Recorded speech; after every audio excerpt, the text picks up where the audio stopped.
Imagine a place where the earth itself smolders beneath your feet, where poisoned ground crumbles under abandoned homes, where invisible toxins saturate the air and soil. From the coal mines of Centralia, Pennsylvania, to the lead-laden hills of Picher, Oklahoma, and the once bustling silver mining town of Gilman, Colorado, modern-day ghost towns tell haunting stories. They are evidence of what happens when industrial ambition ignores the everyday people that live in these communities. Today, we'll explore these forgotten places, examining how mining disasters and toxic waste have scarred the American landscape and displaced thousands of families. Hello, and welcome to Deadliest Disasters, where we cover some of the most devastating events that happened throughout history.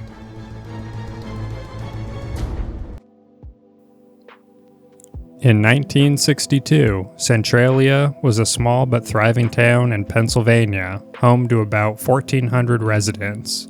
Built atop rich anthracite coal seams, the town's economy had long been tied to mining. That year, a seemingly innocuous decision by the town council set off a disaster that would burn for centuries. To clean up the town landfill, workers set a fire to the garbage, a practice that had been done successfully before. But this time, the fire spread through a hidden, unsealed opening into the coal mines below. Coal mine fires possess a major danger to any ecosystem above the ground. Once started, the fire will keep burning as long as there's enough heat, fuel, and oxygen to sustain it. This is why coal mine fires have the potential to burn for centuries.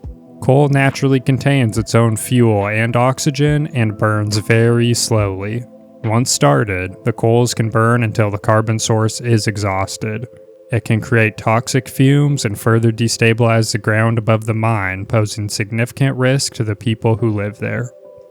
Efforts to extinguish the blaze failed. The fire found oxygen and fuel in the abandoned mine tunnels, and it burned hotter and deeper with each passing year.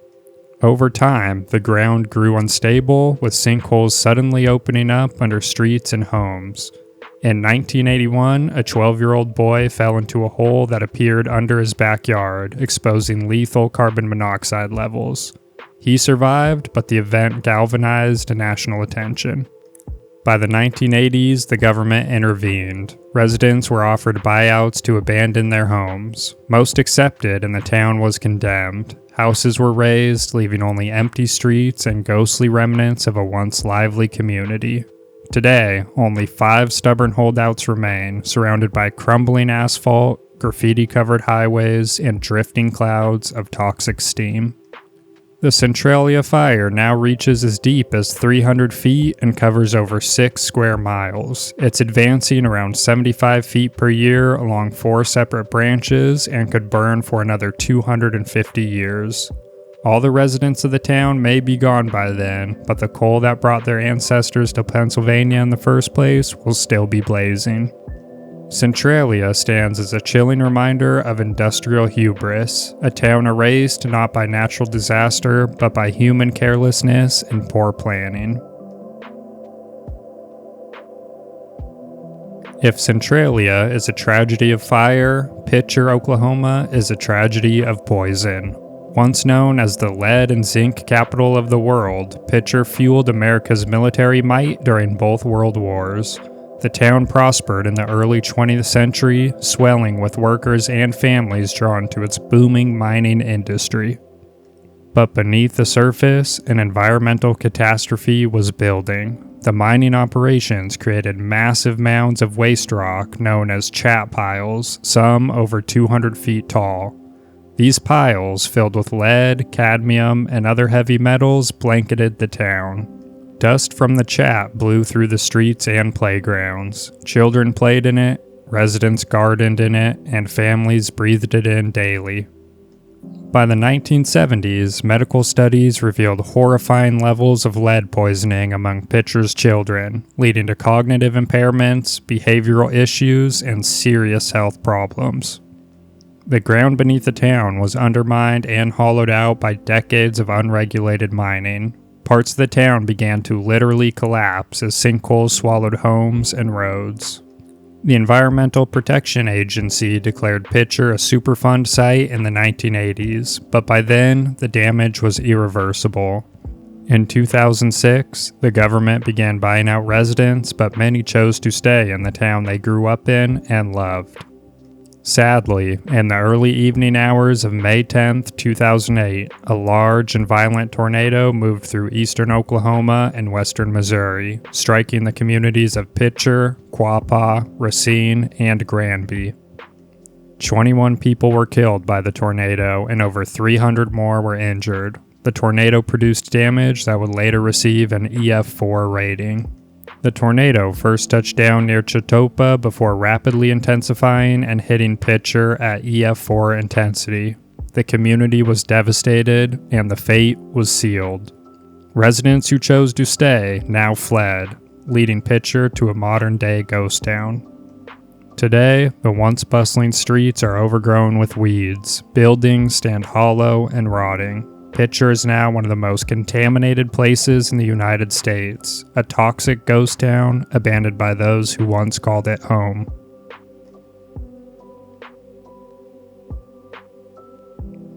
Gilman, Colorado was once a bustling mining town perched high above the Eagle River and the Rocky Mountains. Founded in the 1880s, Gilman grew rapidly as miners extracted valuable resources like silver, lead, zinc, gold, and copper from the surrounding mountains. For decades, the town thrived, building homes, a school, businesses, and even its own hospital to support the workers and their families. However, what initially brought prosperity eventually led to Gilman's downfall. By the mid-20th century, the mining operations had severely contaminated the area. Decades of unregulated mining caused toxic heavy metals like arsenic and cadmium to seep into the groundwater. Acid mine drainage, which is highly acidic water that flows from abandoned mines, became a major issue, polluting the nearby Eagle River. The water that flowed through people's sinks and showers was literally poison. In the early 1980s, the Environmental Protection Agency designated the area as part of a Superfund site, meaning it required extensive and costly environmental cleanup. At the same time, the mining company operating there, named New Jersey Zinc Company, a subsidiary of Gulf and Western, closed the mines for good.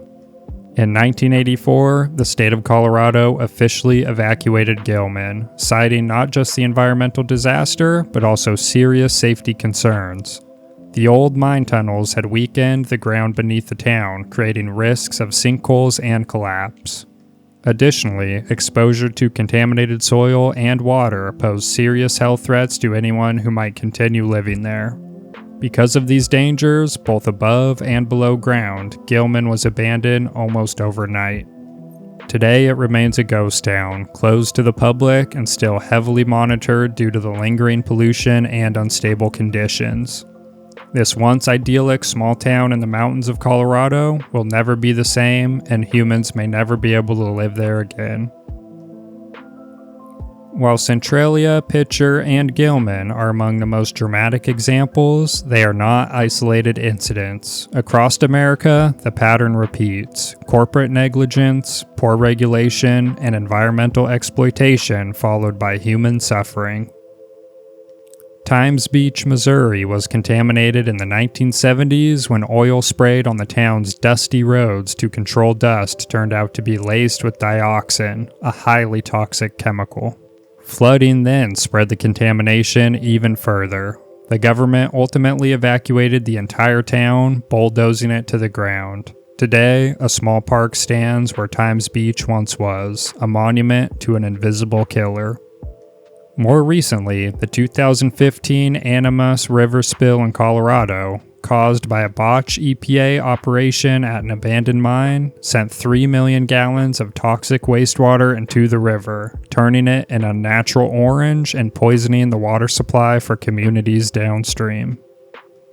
The common thread through all these disasters is clear. Industrial activities pursued without sufficient regard for long-term environmental and human health consequences often lead to tragedy.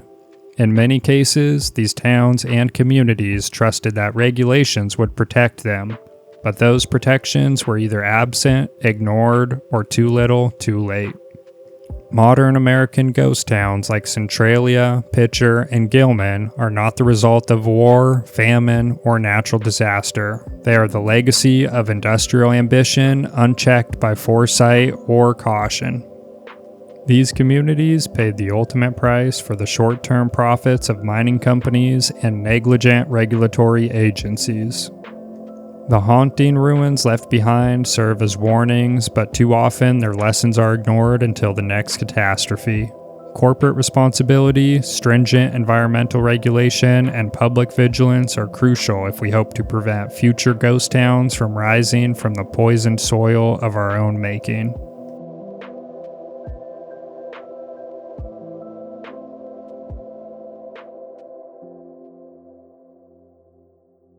Thanks for watching today's video on this devastating but important historical event.